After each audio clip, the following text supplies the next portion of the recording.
नमस्कार मित्रांनो, लातूर डी-सी-सी बँकेची एक्झाम 28/3/2026 रोजी झालेली आहे. म्हणजे आता जस्ट झालेली आहे आणि टी-सी-एसने एक्झाम घेतलेली आहे. तर आता समोर जी एक्झाम होणार आहे Dhule, Nandurbar D-C-C bank, Jalgaon D-C-C bank आणि इतर महाराष्ट्रातील कोणती पण डी-सी-सी बँक असो, त्याच्यासाठी हे पी-वाय-क्यू खूप महत्त्वाचे असतात मित्रांनो, प्रश्नपत्रिका. तर आपण संपूर्ण बघणार आहोत कसे प्रश्न आलेत आणि कसे प्रश्न येऊ शकतात. ठीक आहे आणि आपल्याकडे नोट्स पण अवेलेबल आहे. व्हिडिओच्या लास्टपर्यंत राहा. नवीन जर असेल तर चॅनलला सबस्क्राईब करून घ्या. आणि मित्रांनो इथे जे राईट टिक आहे इथे हिरव्या कलरमध्ये तो राईट ॲन्सर आहे. ठीक आहे. आणि हे बाकीचे रेड्स जे आहे ते गलत ॲन्सर आहे. ठीक आहे. तर प्रश्न पहिला आहे सहकारी बँकिंगच्या त्रिस्तरीय संरचने म्हणजे रचनेमध्ये त्रिस्तरीय कोणत्या ग्रामीण झालं, डिस्ट्रिक्ट झालं आणि राज्यस्तरीय बँक. ठीक आहे. जिल्हा व राज्य सहकारी बँकेच्या स्तरावर संसाधन संघटित करून कामी लावण्याचं प्राथमिक स्त्रोताचे सर्वात चांगले प्रतिनिधित्व खालीलपैकी कोणत्या पर्यायात केले आहे? ठीक आहे. ठेवी, कर्ज आणि भागभांडवल. ठीक आहे. हे 3 मेन इम्पॉर्टंट आहेत. बँकेतल्या ठेवी, बँकेचं जे कर्ज असतं जसं की एन-पी-ए नॉन परफॉर्मिंग ॲसेट तुम्हाला माहिती असेल. एन-पी-ए केव्हा जाहीर होतो मित्रांनो? 90 दिवसापेक्षा जास्त दिवस झाले तर. ठीक आहे. 90 दिवसापेक्षा. एन-पी-ए म्हणजे काय आहे, की समजा कस्टमरला बँकेने कर्ज दिलेलं आहे. 90 दिवसापेक्षा जास्त कर्ज म्हणजे परतफेड केली नाही, तर त्याला बँक एन-पी-ए घोषित करतो. ठीक आहे. असं इतर माहिती पण बघणार आहोत. ठीक आहे. तर प्रश्न दुसरा आहे त्रिस्तरीय सहकारी पतपुरवठा संरचनेमध्ये प्राथमिक कृषी पतसंस्था ठीक आहे पी-ए-सी-एस कर्ज रोख संग्रह आणि इनपुट पुरवठा या दोन्ही कार्यांचा विचार करता त्यांच्या खेळत्या भांडवलाची आवश्यकता सामान्यत कशा प्रकारे निश्चित केली जाते? तर याचा ॲन्सर आहे मित्रांनो, चांगल्या मूल्यांकन सदस्याच्या अपेक्षित आहे इथं बरं का. पतविषयक गरजा आणि इनपुट पुरवठा व्यवहाराचे अपेक्षित प्रमाण यांच्या आधारे केली जाते. ठीक आहे. प्रश्न तिसरा बघूया. त्रिस्तरीय संरचनेच्या म्हणजे ज्या त्रिस्तरीय संरचना आहे डी-सी-सी बँकेच्या त्याच्यावरती हा तिसरा प्रश्न आहे मित्रांनो. म्हणजे तुम्हाला समजलं असेल की त्रिस्तरीय जी संरचना असते डी-सी बँकेत ती केवढी इम्पॉर्टंट आहे. त्रिस्तरीय संरचनेच्या वित्तीय प्रणालीमध्ये जेव्हा विविध स्तरावर कसूर निर्माण होते, ठीक आहे. तर तेव्हा अनुत्पादक मालमत्तेसाठी म्हणजे एन-पी-ए मी तुम्हाला एन-पी-एची संकल्पना अगोदरच सांगितली फर्स्ट प्रश्नाला. तर असलेली तरतुदीची मानके जोखीम वाटपावर साधारणपणे कशाप्रकारे प्रभाव टाकतात? तर ॲन्सर आहे मित्रांनो, ते सुनिश्चित करतात की प्रत्येक स्तरावर संभाव्य नुकसानीसाठी राखीव निधी राखला जाईल. ठीक आहे, जेणेकरून जोखमीचे योग्य वितरण होईल. म्हणजे जो जोखमीचा राखीव निधी असतो मित्रांनो, तर एन-पी-ए समजा कर्ज परत मिळाला नाही आहे, ठीक आहे, दिलेला कर्ज. तर बँकेकडे एक राखीव निधी असतो, ठीक आहे. त्याच्या संकल्पना पण आपल्या नोट्समध्ये टाकलेल्या आहे मित्रांनो, सी-आर-आर, एस-एल-आर, ठीक आहे. या जे बँकेकडे स्वतःचा राखीव निधी असतो मित्रांनो, तो असतो. ठीक आहे. बँक रेट वगैरे हे संपूर्ण म्हणजे काय असतं याच्यावरती पण प्रश्न येतात मित्रांनो. ठीक आहे. तर येणाऱ्या ज्या भरती आहे त्याच्यासाठी आपल्याकडे नोट्स आहे. 1 मिनिट त्याच्याविषयी बोलतोय मित्रांनो. समोर बघूया संपूर्ण डिटेल्समध्ये. ठीक. तर मित्रांनो तुम्ही जर डी-सी-सी बँकेची तयारी करत असेल तर टी-सी-एस, आय-बी-पी-एस, एम-के-सी-एल संपूर्ण पॅटर्ननुसार आपल्याकडे नोट्स आहे. जसे की आता धुळे नंदुरबारची एक्झाम होणार आहे तर टी-सी-एस एक्झाम घेणार आहे आणि टी-सी-एस पॅटर्ननुसार आपल्याकडे नोट्स आहेत. ठीक आहे मित्रांनो. तर याच्यामध्ये तुम्हाला काय काय मिळणार? ठीक आहे. तर यामध्ये संपूर्ण विषयाचे जे पण तुमचे सब्जेक्ट्स आहे जसे की बँकिंग झालं, ग्रामीण अर्थव्यवस्था, सहकार, कॉम्प्युटर, जी-के-जी-एस संपूर्ण जे सब्जेक्ट आहे math, reasoning, English grammar, Marathi वगैरे असेल तर हे संपूर्ण तुम्हाला नोट्स मिळणार आहे in details to the point exam oriented. ठीक आहे. आणि संपूर्ण पूर्वीच्या ज्या प्रश्नपत्रिका आहे जसे की इन्क्लूड आत्ताचे जस्ट पण झालेल्या आहेत टी-सी-एस पॅटर्ननुसार त्या पण मिळतील. ठीक आहे. क्वेश्चन बँक मिळेल. ठीक आहे. MCQ base. ठीक आहे. आणि इंटरव्ह्यू PDF पण मिळणार. याची किंमत असेल 350 मित्रांनो. इथे WhatsApp नंबर दिसत असेल तुम्हाला, हा WhatsApp नंबर आहे. या नंबरवरती फोनपे किंवा तुमचं पण जे पेमेंट ऑप्शन आहे, समजा Paytm, Google Pay, त्याने पेमेंट करायचं या नंबरवरती आणि याच WhatsApp नंबरवरती स्क्रीनशॉट सेंड करायचं. 350 रुपये किंमत आहे मित्रांनो. ठीक आहे.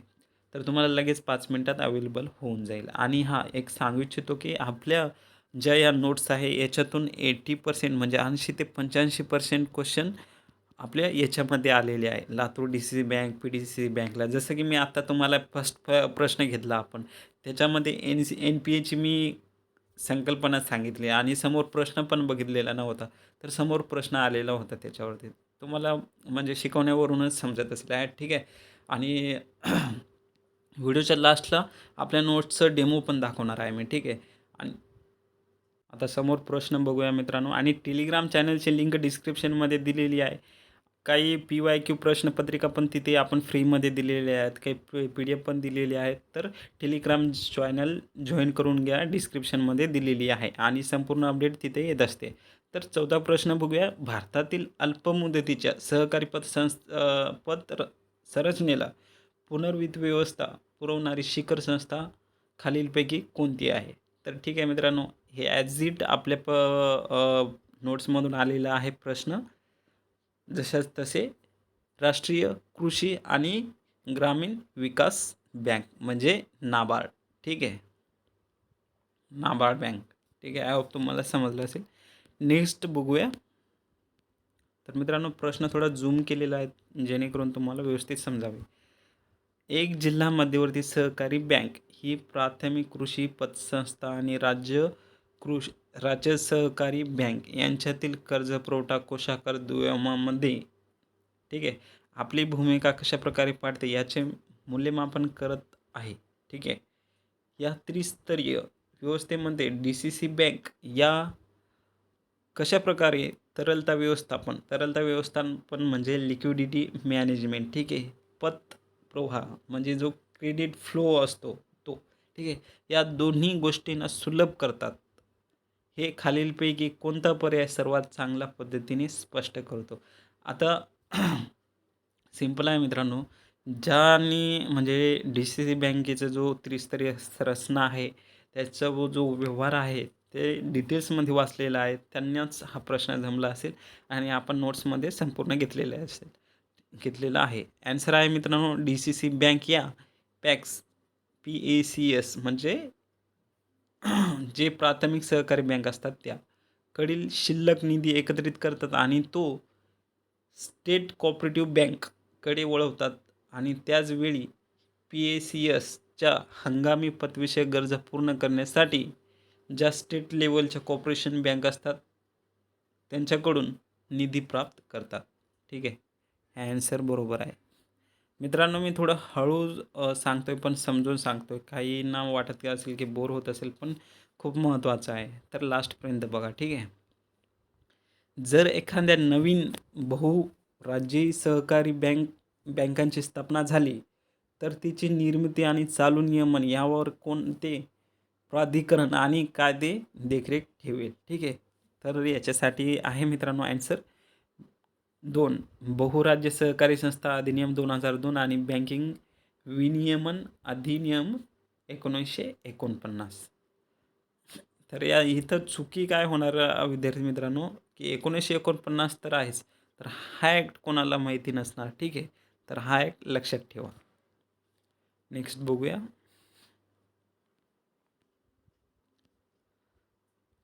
जिल्हा मध्यवर्ती सहकारी बँकेसाठी कोषागार व्यवहार महत्त्वाचे का आहे? ठीक आहे. तरलता व्यवस्थापित करणे आणि एपतदारी लाभप्रदता सुनिश्चित करण्यासाठी शिल्लक निधीची गुणवत्ता करणे यासाठी. ठीक आहे. नेक्स्ट बघूया. सहकाराच्या तत्त्वाचा विचार करता खालीलपैकी कोणती परिस्थिती परस्पर लाभाच्या सहकार तत्त्वाचे पालन सर्वात चांगल्या प्रकारे दर्शवते? ॲन्सर आहे मित्रांनो 2. अतिरिक्त निधीचा वापर सदस्यांना कर्जाचे व्याजदर कमी दराने उपलब्ध करून देण्यासाठी. ठीक आहे. नेक्स्ट बघूया. हे करंट बेस्ड प्रश्न आहे मित्रांनो. ऑक्टोबर 2023मध्ये institute of nano science and technology INST येथील शास्त्रज्ञांनी विकसित केल्यानुसार शस्त्रक्रियेनंतरच्या अर्बुद व्यवस्थापनात मदत करण्यासाठी ऑटोलॉगस फायब्रिनमध्ये कोणता घटक समाविष्ट करून मजबूत करण्यात आला? नॅनो मायक्रो सेरा. तर मित्रांनो, तुम्ही एक गोष्ट ऑब्झर्व केलेली आहे का, की प्रश्नाची जो लेंथ आहे म्हणजे प्रश्न खूप मोठे आहे, ठीक आहे. तर कुठं ना कुठं तुमचं वेळ कन्झ्युम करण्यासाठी TCSने असे क्वेश्चन घेतलेले आहे, ठीक आहे. तर याच्याकडे लक्ष द्या आणि वारंवार हे PYQ तुम्ही वाचा, तुम्हाला व्यवस्थित समजेल आणि सवय पडेल, ठीक आहे. नेक्स्ट बघूया. मे 2025मध्ये पंतप्रधानांच्या अध्यक्षतेखाली पार पडलेले नीती आयोगाच्या 10व्या नियामक परिषदेच्या बैठकीचा मुख्य विषय म्हणजे थीम काय होता नीती आयोगाच्या 2025च्या बैठकीच्या कोणत्या 10व्या, ठीक आहे. तर विकसित राज्य फॉर विकसित भारत @2047, ठीक आहे. आपल्या PDF मध्ये आहे हा आणि हा मुद्दा घेतलेला होता, ठीक आहे. जुलै 2025मध्ये कोळसा मंत्रालयाने रिक्लेम फ्रेमवर्क सुरू करण्याची घोषणा केली. त्याचे मुख्य उद्दिष्ट काय आहे? ठीक आहे. ॲन्सर आहे 2. समावेशक आणि स्थानिक पातळीवर संरेखित माइन क्लोजर आणि रिपर्पझिंग सुनिश्चित करणे. ठीक आहे. मे 2025मध्ये दुबई येथे झालेल्या UAE ॲथलेटिक्स ग्रँड प्रिक्समध्ये भारतीय धावपटू मोहम्मद अफसलने खालीलपैकी कोणत्या स्पर्धेत पुरुषाचा नवीन राष्ट्रीय विक्रम स्थापित केला आहे? तर 800 मीटर, ठीक आहे. तर मूल्यकाळ हे मॅथ आणि रिझनिंगचे प्रश्न स्टार्ट झालेले आहे. तर 33/12 -4 - 2/3, ठीक आहे. तर हे सोपे प्रश्न आहे मित्रांनो. तर मी फक्त रिझनिंगचे आणि मॅथचे क्वेश्चन फक्त शो करतो आहे मित्रांनो. त्याच्यामध्ये खूप टाईम जाईल, ठीक आहे. तर कशावरती प्रश्न आलेले आहेत ते पण तुम्हाला सांगतो आहे. आता इथं तो कशावरती आलेला, सिम्पल मॅथमॅटिक्सवरती आलेला होता आणि हा कशावरती आलेला आहे, एक मिनिट वरती गेलेलो आपण. हा सरळ व्याजवरती आलेला आहे, ठीक आहे. हा चक्रवाढ व्याजवरती आलेला आहे, ठीक आहे. तर सरळ व्याज, चक्रवाढ व्याज याच्यावरती प्रश्न बघायला मिळतात, ठीक आहे. आणि हा रिझनिंगचा आहे मित्रांनो, वयोमानावरती आलेला आहे, ठीक आहे.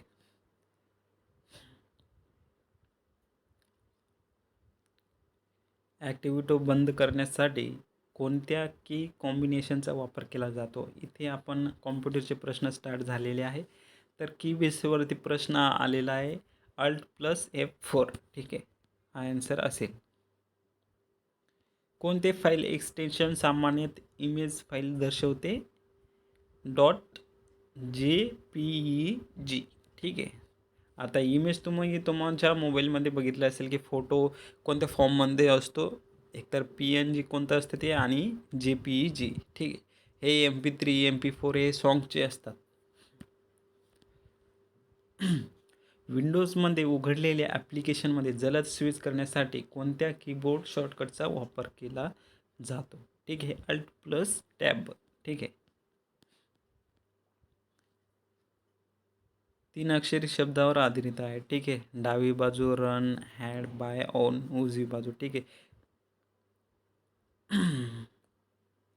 हा रिझनिंगचा प्रश्न आहे मित्रांनो, ठीक आहे. समोर बघूया. तर हे जो ब्लड रिलेशन असतो मित्रांनो, ब्लड रिलेशन त्याच्यावरती प्रश्न आलेला आहे, ठीक आहे. AB राईट म्हणजे ए हे बीचे वडील आहे. तर राईटचं ऑप्शन काय आहे मित्रांनो, अर्थ काय आहे, वडील, ठीक आहे. तर हे सोपे प्रश्न असतात मित्रांनो, आपल्या नोट्समध्ये संपूर्ण कव्हर केले गेलेलं आहे. सिम्पली तुम्ही ते सोडवू शकता. आता एक कोडिंग डिकोडिंगचे प्रश्न आहे मित्रांनो, ठीक आहे. रिझनिंगचे कोणत्या प्रकारची सहकारी बँक ही जिल्हा स्तरावर कार्यरत असते आणि प्रामुख्याने संलग्न प्राथमिक संस्थांना 1 ते 3 वर्षासाठी कर्ज पुरवते? तर जिल्हा स्थानावर कोणती असते? जिल्हा मध्यवर्ती सहकारी बँक, ठीक आहे. बँकिंगच्या त्रिस्तरीय रचनावरती भरपूर प्रश्न आलेले आहे मित्रांनो. जवळपास हा 7वा ते 8वा प्रश्न आहे. ठीक आहे. तर त्रिस्तरीय रचनेवरती त्रिस्तरीय संरचने अंतर्गत स्थानिक सहकारी संस्थांसाठी पत उत्पादने तयार करण्याची जबाबदारी ग्रामीण विकास बँकेवर सोपवण्यात आली आहे. अल्पमुदती, मध्यम मुदती पतांच्या कर्ज कालावधी व उद्देशामधील फरक विचारात घेता या संरचनेमध्ये विविध प्रकारच्या पताचे योग्य वाटप कशा प्रकारे असावे याचे सर्वात चांगले उदाहरण खालीलपैकी कोणत्या पर्यायात दिले आहे. ठीक आहे. तर ॲन्सर क्रमांक 1 हंगामी पिकाच्या इनपुटसाठी. ठीक आहे. अल्पमुदती कर्ज आणि कृषी यंत्रसामग्री खरेदीसाठी मध्यम मुदतीचे कर्ज उपलब्ध करून देते.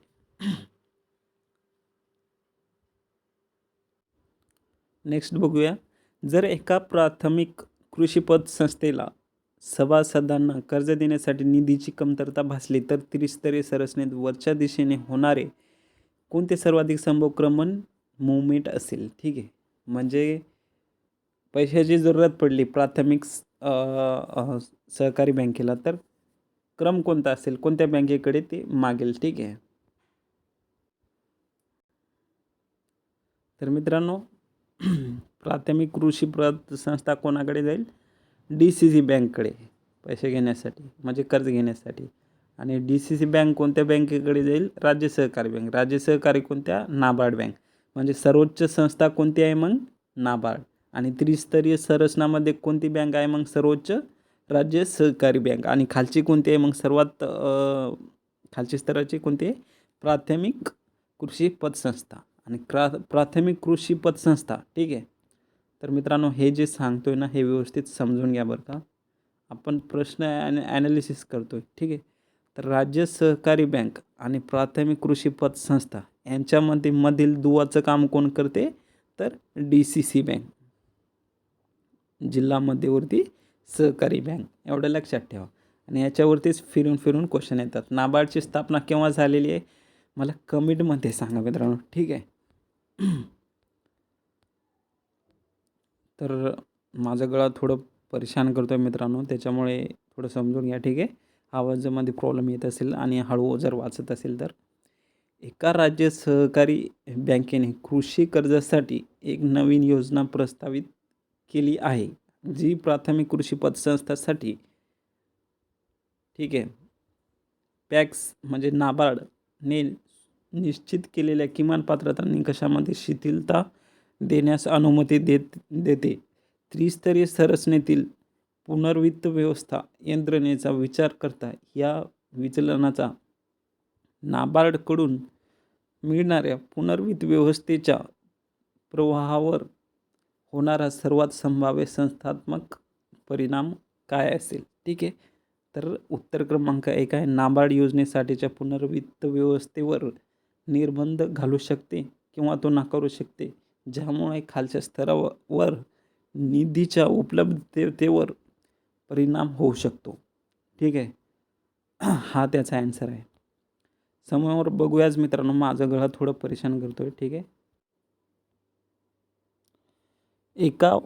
एक वाणिज्य बँक लाभदायिता आणि नियामक अनुपालन या दोन्ही बाबीची कमाल पातळी गाठवण्याच्या उद्देशाने आपले वार्षिक कर्ज वाटप धोरण तयार करत आहे. प्राधान्य क्षेत्रातील कर्जाच्या PSL आवश्यकता आणि वित्तीय समावेशन साध्य करण्यातील त्याची भूमिका यांचा विचार करता खालीलपैकी कोणत्या दृष्टिकोनामुळे बँकेला आणि तिच्या समूहाला शाश्वत व दीर्घकालीन लाभ मिळण्याची सुविधा मिळवण्याची सर्वाधिक शक्यता आहे. ठीक आहे.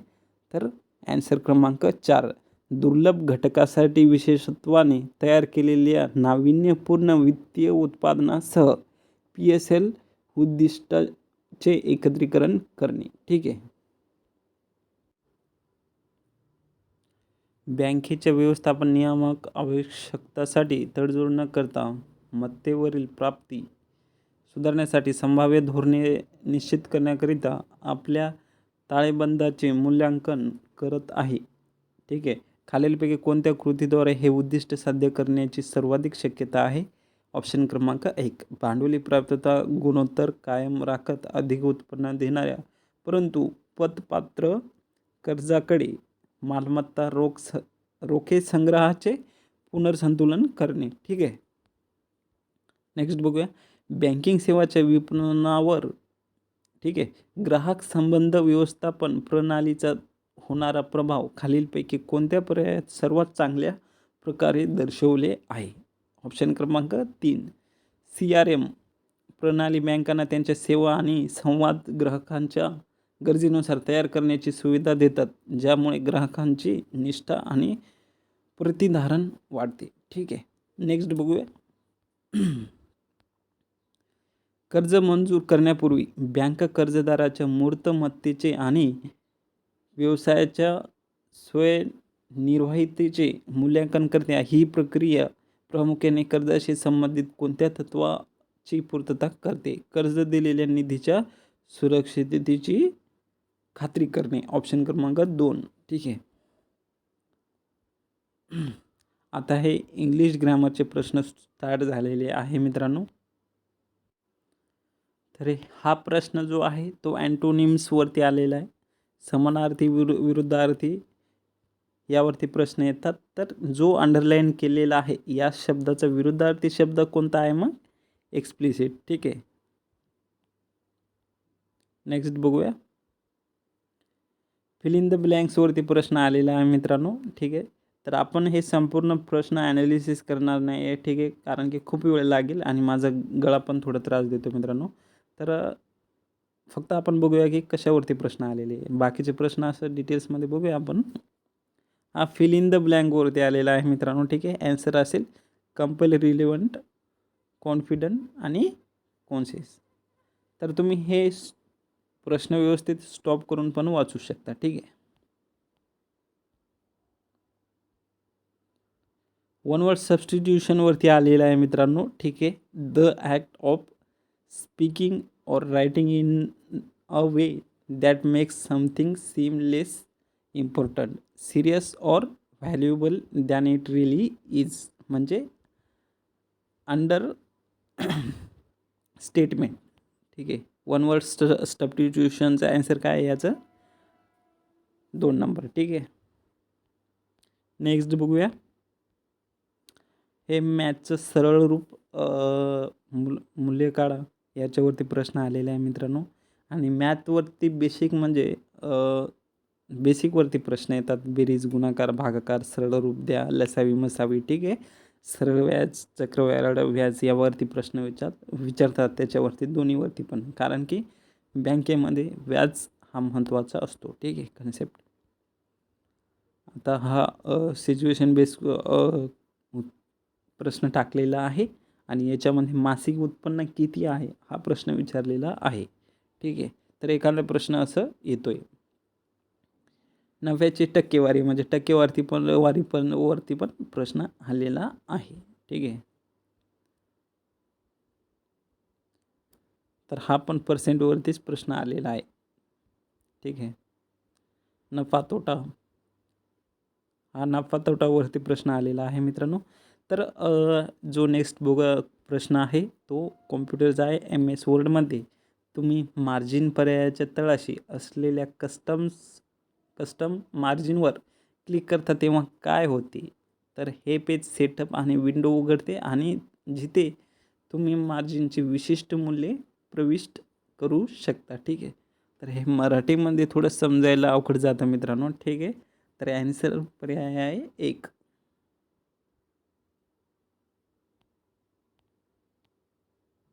समोर बघूया, खालीलपैकी कोणता पॉवर सेव्हिंग मोड हा उघडलेल्या डॉक्युमेंटला आणि ॲप्लिकेशन्सना हार्ड डिस्कवर सेव्ह करतो आणि नंतर कॉम्प्युटर पूर्णपणे बंद होतो? हायबरनेट. ठीक आहे. तर मित्रांनो टोटल 41 पेजेस आहे. तर आता 21 पेजेस झालेले आहे आणि आणखी जवळपास 10 पेजेस बाकी आहे. तर ते बघूया आपण. माझं असं तर खूप परेशानी होते बोलायला, पण तुमच्यासाठी करतो आहे. तर लाईक सबस्क्राईब करा, मित्रांना सेंड करा आणि टेलिग्राम चॅनल जॉईन करा मित्रांनो, ठीक आहे. तिथं आपण काही फ्री PDF PYQ म्हणजे प्रश्नपत्रिका पण टाकणार आहोत, ठीक आहे. तर MS वर्ड 2011 डॉक्युमेंट उघडण्यासाठी कोणता शॉर्टकट वापरले जाते? तर Ctrl+O म्हणजे ओपन, ठीक आहे. नेक्स्ट बघूया.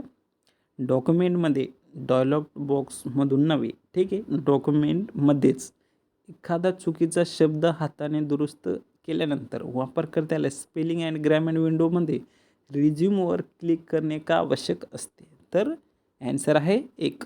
पुढील संभाव्य त्रुटीसाठी स्कॅनिंग सुरू ठेवण्यासाठी, ठीक आहे. नेक्स्ट बघूया. इंग्रजी वर्णक्रमावर आधारित म्हणजे हे याचं रिझनिंगचं आहे मित्रांनो, कोडिंग डिकोडिंगचं. जसे की समजा ABCDचं संपूर्ण लिहावं लागतं, म्हणजे आपण PDF व्यवस्थित नोट्समध्ये व्यवस्थित सांगितलेले कशाप्रकारे प्रश्न सोडवावा लागतो. ABCD तर यांना क्रमांक द्यावा लागतो 1 2 3 4. तर याच्यावरती बेस हा प्रश्न आहे मित्रांनो, ठीक आहे, कोडिंग डिकोडिंगचं. आणि हा ब्लड रिलेशनचं. आता मी तुम्हाला लगेच हा प्रश्न सोडून दाखवतो, ठीक आहे. तर मित्रांनो, हे प्रश्न आपण थोडं समजून घेऊया, ठीक आहे. आणि हा एकच प्रश्न समजणार आहोत, ठीक आहे, मॅथचा आपण. तर हा जो चिन्ह दिलेला आहे A आणि B मध्ये हा Y, ठीक आहे, याचा अर्थ काय आहे? A ही Bची पत्नी आहे, ठीक आहे. तर आपण डायरेक्ट प्रश्न काय दिलेलं आहे खाली यायचं, ठीक आहे, वरील आधारावर, ठीक आहे. वरील आधारावर जर R आणि हा चिन्ह डायरेक्ट हा प्रश्न सोडवायचा, ठीक आहे. R आणि Sच्या मध्ये जसं चिन्ह आहे तर त्याचा अर्थ काय होतो? ए हे Bचे वडील आहे, म्हणजे R हा Sचा वडील आहे, ठीक आहे. तर R हा Sचा वडील आहे, ठीक आहे. तर हे मी जे सोडवण्याची पद्धती माझी स्वतःची आहे मित्रांनो, ठीक आहे. आणि S आणि T मध्ये जो चिन्ह आहे त्याचा अर्थ काय होतो? A हा Bचा भाऊ आहे, म्हणजे S हा Tचा भाऊ आहे, ठीक आहे. S हा Tचा भाऊ आहे. तर बरोबरचा अर्थ काय होतो आपल्या याच्यामध्ये सोडवण्याच्यामध्ये भाऊ, ठीक आहे. आणि T आणि G मध्ये भागिलेचं काय आहे? A ही Bची बहीण आहे, म्हणजे T ही Gची बहीण आहे, ठीक आहे. टी ही जीची बहीण आहे, म्हणजे बहीण म्हणजे फिमेल, ठीक आहे. टी ही एक महिला आहे मित्रांनो. आणि वाय आणि जीच्या मध्ये G आणि Hच्या मध्ये जो चिन्ह आहे त्याचा अर्थ काय होतोय? ए ही बीची पत्नी आहे, तर ठीक आहे, जी ही Hची पत्नी आहे. तर जी ही Hची पत्नी आहे, ठीक आहे. तर हा आपला कोडिंगचा हे बनतो आहे मित्रांनो इथे. आणि हे ज्या पद्धतीने मी सोडवतो आहे मित्रांनो, खूप जणांना म्हणजे समजतच नसेल, ठीक आहे. तर मी ॲन्सर कसं बरोबर काढतो आहे बघा आता. आणि हे संपूर्ण सोप्या भाषेत आणि व्यवस्थित तुम्हाला एक वेळ जर समजलं नाही, इतकं सोपं जाईल मित्रांनो. आपल्या नोट्समध्ये संपूर्ण कवर केले गेलेलं आहे. नक्कीच तुम्ही नोट्स घ्या, ठीक आहे. डेमो पण दाखवणार आहे लास्टला. आता प्रश्न काय विचारलेला आहे? तर R आणि H शी काय नाते आहे? आरची Hशी काय नाते आहे? ठीक आहे. R कोण आहे? Hचा वडील आहे. तर Hशी नाते, ठीक आहे. तर G हा त्यांचा मुलगा आहे, ठीक आहे. तर मुलाच्या पत्नी Rची कोण लागेल? ठीक आहे, सून लागेल ना.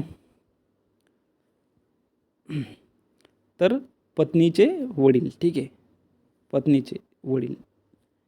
एक मिनिट, हां, त्यांची बहीण होती ती, जो मुलगा होता त्याची बहीण होती, राईट. तर पत्नीचे वडील बरोबर आहे मित्रांनो, ठीक आहे. नेक्स्ट बघूया. आणि हा पण कोडिंग डिकोडिंगवरती आलेला आहे, ठीक आहे. हा प्रश्न याच्यावरती आलेला आहे, चालू घडामोडीवरती आधार वर्ष बदलण्याचा समावेश होता, ठीक आहे. GDP मोजण्यासंदर्भातील खालीलपैकी कोणत्या अलीकडील घडामोडीमध्ये आधार वर्ष बदलण्याचा समावेश होता? तर 2011-12 वरून 22-23. म्हणजे जो GDPचा मोजणीचा जो बेस इयर असतो सध्याला 11-12 आहे, ठीक आहे. तर त्याचं आता चेंज करून किती करायचा विषय चालू आहे, 22-23, ठीक आहे. त्याच्यावरती प्रश्न आलेला आहे. आपल्या नोट्समध्ये घेतलेला आहे संपूर्ण, ठीक आहे. खालीलपैकी कोणते संयोजन ग्रामीण समुदायाच्या आरोग्य आणि स्वच्छता सुधारण्याला थेट लक्ष्य करणाऱ्या TPP 2006 अंतर्गत उपक्रमाची अचूक यादी आहे? मुलांचे लसीकरण, ग्रामीण भागातील स्वच्छता कार्यक्रम आणि संस्थात्मक प्रसूती, ठीक आहे. तर मित्रांनो माझा गळा खूप प्रॉब्लेम येते मित्रांनो वाचण्यासाठी, ठीक आहे. तुम्हाला दिसतच असेल काही शब्द चुकता येत पण वाचताना, ठीक आहे. तर नेक्स्ट पार्ट लवकरच आणू आपण. तुम्ही लाईक, सबस्क्राईब करा आणि टेलिग्राम चॅनलला जॉईन करून घ्या. आणि आपल्या नोट्स तुम्हाला 1 मिनिटात मी डेमो दाखवत आहे, ठीक आहे. आणि याच प्रश्नापासून आपण सुरुवात करूया, ठीक आहे, नेक्स्ट व्हिडिओमध्ये. तर चॅनलला सबस्क्राईब करून घ्या. आता थोडं डेमो दाखवत आहे नोट्सचं. तर मित्रांनो जे धुळे, नंदुरबार बँक, जळगाव बँक किंवा महाराष्ट्रातील कोणती पण बँक असो मित्रांनो, त्याच्यासाठी सर्व नोट्स आपल्याकडे अवेलेबल आहे. तर हे डेमो दाखवतो आहे. तर बँकिंग हा सब्जेक्ट आहे.